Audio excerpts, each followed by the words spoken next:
What's up mga call, and for today's video tuturuan ko kayo kung paano mag-reverse, paano yung reverse, or kung may opinion yung tamang pag-reverse ng unit natin kung ganito yung transmission natin. So wala nang intro, simulan na natin. So ito mga call, pag nakapark ganito, nakapark kayo at saka naka-brake yan siya, yung kadalasang ginagawa sa iba is from park nagre-reverse agad, no? Tayo ngayon is atras tayo kasi naka-park tayo. So sa akin, ang ginagawa ko is yan, brake, tapos bibitawan ko yung handbrake o yung foot brake, yung park brake, yan.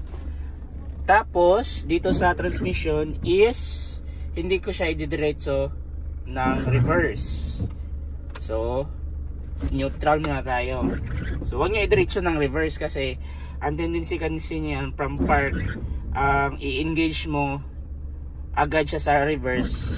May tendency kasi na magka-clashing yung sa ilalim. So punta ka muna sa neutral, saka ka mag-reverse.